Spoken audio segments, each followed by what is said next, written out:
अस्सलामु अलैकुम वरहमतुल्लाहि वबरकातुहू।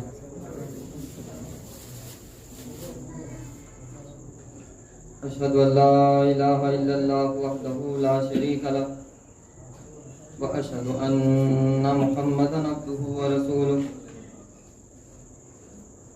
अम्मा बाद फ़अऊज़ु बिल्लाहि मिनश शैतानिर रजीम।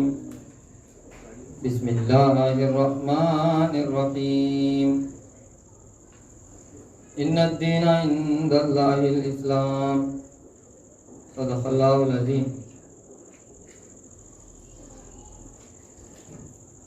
मोहतरम सामीन, आज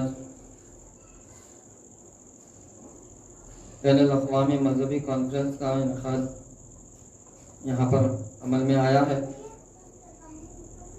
ये बहुत खुशी का मौका है इंसानी हमदर्दी के लिए। ये प्रोग्राम इस बात की शहादत देता है कि सारे मजहब, सारे धर्म से हमारा लगाव है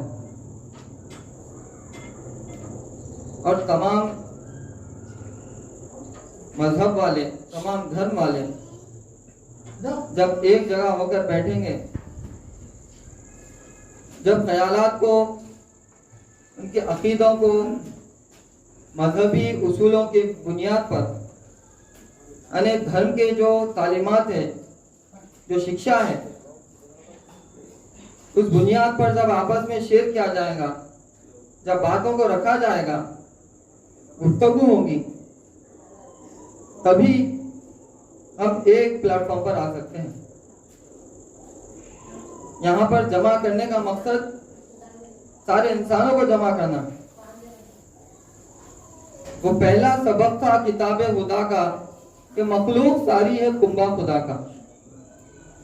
कुरान मजीद में अल्लाह फरमा रहा है कानन नासु उम्मतुन वाहिदा, सारे इंसान एक उम्मत है,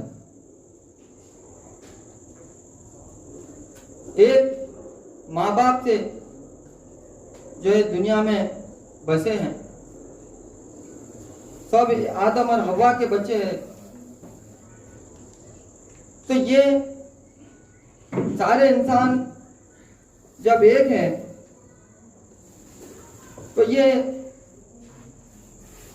धर्म के एतबार से, मजहब के एतबार से इनके खालिक जो है अल्लाह रब्बुल इज्जत, उस बुनियाद पर, अकीदे की बुनियाद पर ये एक ही है। लेकिन जो हम, जैसा कि एक बात मशहूर है कि अल्लाह जो है मिलाप चाहता है, अल्लाह वस्ल चाहता है और शैतान फस्ल चाहता है।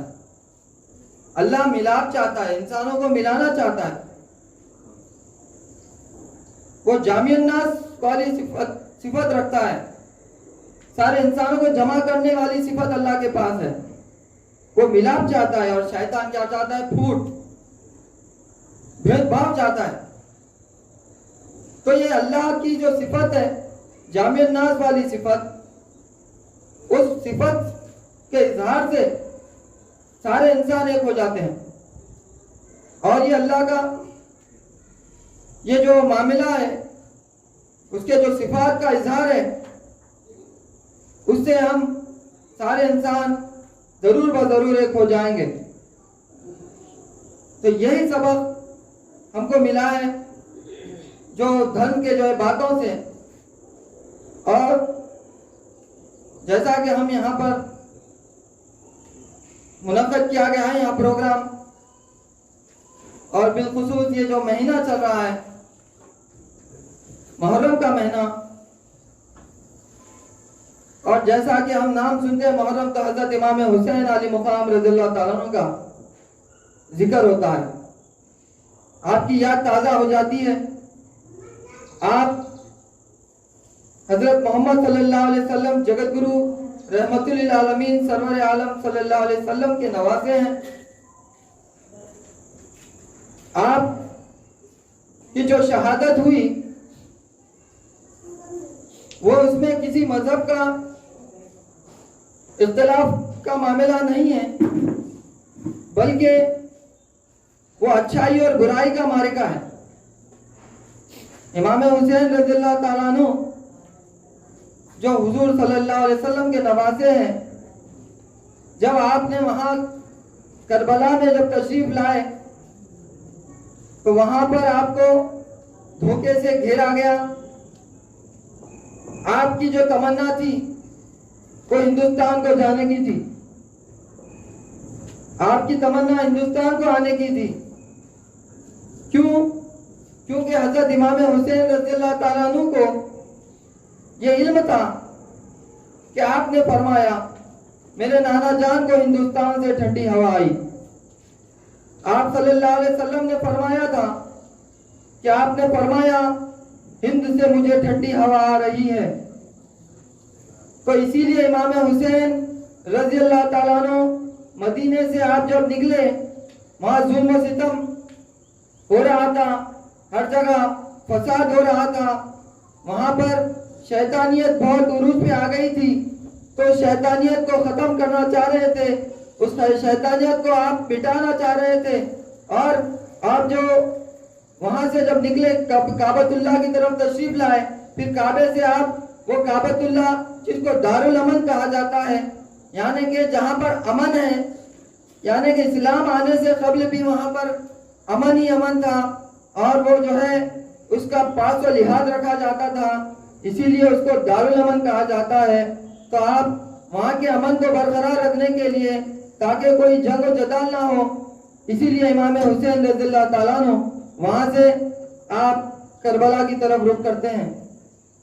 आपका जो तमन्ना थी वो हिंदुस्तान को जाने की थी।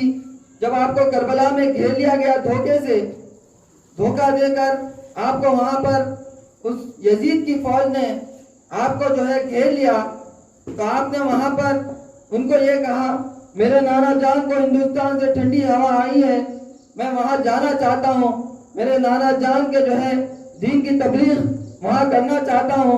जब आपने ये फरमाया तो इमाम हुसैन रज़ियल्लाहु ताला अन्हु की उस यजीद पलीत ने, जो नाम नेहाद वो मुसलमान था, वो अमल से मुसलमान नहीं था, वो गुनाहों में मुब्तला हो चुका था, तो आप इमाम हुसैन रज़ियल्लाहु ताला अन्हु ने ऐसे शख्स को जो बुराई में मुब्तला था, वो बड़ा बन बैठा था, लेकिन इमाम हुसैन उसको बर्दाश्त नहीं कर रहे थे, क्योंकि आपने जो देखा है वो हुजूर सल्लल्लाहु अलैहि वसल्लम के नहज पर, नहज नबूवत पर अगर कोई बड़ा बनता है या खलीफा बनता है तो वो मुत्तकी हो, परहेजगार हो, वो जो है अच्छे और बुरे की तमीज करने वाला हो, वो जो है हजरत मोहम्मद सल्लल्लाहु अलैहि वसल्लम के रास्ते पर चलने वाला हो, आपके औसाफ को इख्तियार किया हुआ हो, ऐसा शख्स को आप उस मुकाम पर देखना चाहते थे।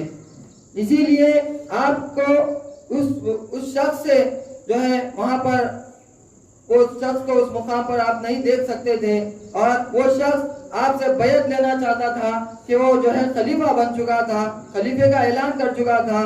तो ऐसे आलम में इमाम हुसैन से वो जो है बैत लेना चाहता था, लेकिन सबको मालूम था जब इमाम हुसैन बैत कर लेंगे तो सारा अरब बैत कर लेगा, क्योंकि आपका वजूद मिन्हाज नबूवत वाला था। उस वक्त आप सारे लोगों के आंखों के तारे थे, वो आपकी तरफ निगाह उठाए हुए देख रहे थे कि अगर इमाम हुसैन ने बैत कर ली तो हम बैत कर लेंगे। लेकिन इमाम हुसैन वहां ये बेहतरीन फैसला किया, आपने अपना सर काटाना पसंद किया, लेकिन एक फासिर और फाजिर और गुनहगार के हाथ में आपने बैत नहीं की। तो ये आपने इस्लाम की हिफाजत फरमाई, यानी कत्ले हुसैन असल में मरके यजीद है, इस्लाम जिंदा होता है हर करबला के बाद।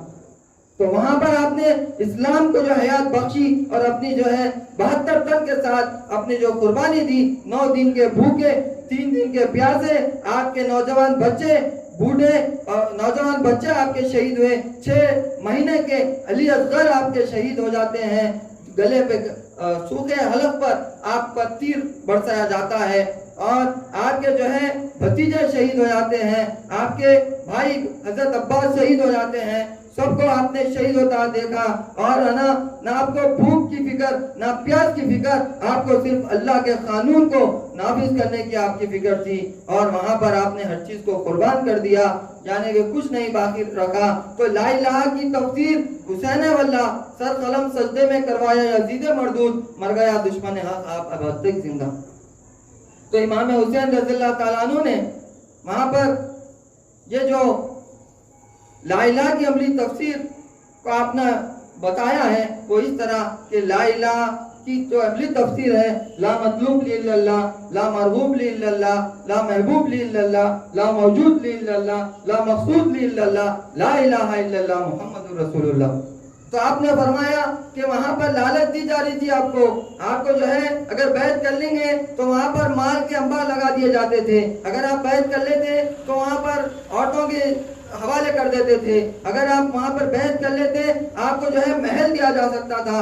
लेकिन आपने किसी लालच की परवाह नहीं की, बल्कि अल्लाह के कानून की परवाह की, अल्लाह उसके रसूल के फरमान की परवाह की। इसीलिए आपने फरमाया नहीं है कोई माबूद सिवाय अल्लाह के, नहीं है कोई महबूब सिवाय अल्लाह के, नहीं है कोई मकसूद सिवाय अल्लाह के, नहीं है कोई मरगूब सिवाय अल्लाह के। यानी आपने हर चीज में, हर उसमें पहलू में अल्लाह को ही अपना जो है महबूब माना, माबूद माना, मतलूब माना। ये जो है अल्लाह की जात पे आपका जो ईमान, आपका भरोसा था। लेकिन आपकी जो हो, आपको जो हिंदुस्तान को जाने की आपकी तमन्ना थी, उस तमन्ना को वहां पर इमाम हुसैन रज़ियल्लाहु ताला अन्हु की जो तमन्ना थी हिंदुस्तान आने की, उसको जो है वहां पर जो बज़ाहिर रोक दिया गया, आपको शहीद कर दिया गया करबला मोहल्ला में। लेकिन आपकी जो आत्मा है, आपकी जो रूह मुबारक है, आपके जिस्म अतर को, यानी कि आपके शरीर को करबला मोहल्ला में छोड़कर हिंदुस्तान को तशरीफ लाई। इसी वजह से जो है 2.5 लाख औलिया अल्लाह हिंदुस्तान में तशरीफ लाए। हजरत इमाम हुसैन रज़ियल्लाहु ताला अन्हु के जो है और तालीमात में ये हमको सबक मिल रहा है कि इमाम हुसैन रज़ियल्लाहु ताला अन्हु ने सारे इंसानों को मिलाने के लिए आपकी जो है तमन्ना भारत में आने की थी। इसीलिए यहाँ पर हम देखते हैं मुहर्रम का जो त्योहार होता है, उसमें हर मजहब के लोग हिस्सा लेते हैं, हिंदू, मुस्लिम, सिख, ईसाई, पारसी, लिंगायत, हरिजन, हर कोई इमाम हुसैन का नारा मारते हैं, क्योंकि आप जो है यहाँ पर सारे इंसानों को मिलाने के लिए आपकी तमन्ना थी। आपकी आत्मा हिंदुस्तान में आ गई, वही जो है इंसानों को मिला रही है, वही आत्मा जो है हिंदुस्तान में सारे इंसानों को एक कर सकती है। गुरु नानक जी ने भी इमाम हुसैन रज़ियल्लाहु ताला अन्हु की शान में बयान फरमाया कि इमाम हुसैन आली मुकाम रज़ियल्लाहु ताला अन्हु यानी पंजतन पाक की तारीफ इमाम गुरु नानक जी ने भी फरमाई है अपने जो है वाणियों में। तो इस तरह यहाँ के जो है दूसरे लोगों ने भी इमाम हुसैन की जो गुरु है धर्मों के, यानी दूसरे जो है अपने मज़ाहिब के सभी लोगों ने इमाम हुसैन रज़ियल्लाहु ताला अन्हु की तारीफ की है। ये जो है हिंदुस्तान की जो सरजमीन है, ये अमन का गहवारा, ये जो है धर्म से ही हो सकता है। इसीलिए यहाँ हम सब जमा हुए हैं। तो हम आज जो जिक्र जो किए हैं, ये बैनुल अक़वामी मजहबी कॉन्फ्रेंस का, तो इसके जो बुनियादी वजह है ये है कि हम सारे इंसान एक हो जाए। इमाम हुसैन रज़ियल्लाहु ताला अन्हु की जो तमन्ना वो पूरी होने वाली है, वो सारे इंसान एक हो जाने वाले हैं। ये हमको जो है सबक मिल रहा है। बहरहाल शक्ति भी शांति भी भक्तों के गीत में है, भारत के वासियों की मुक्ति प्रीत में है। तो ये इतना कहते हुए मैं अपनी जगह लेना चाहता हूँ। वाक़िअ दावाना अल्हम्दुलिल्लाहि रब्बिल आलमीन। अस्सलामु अलैकुम।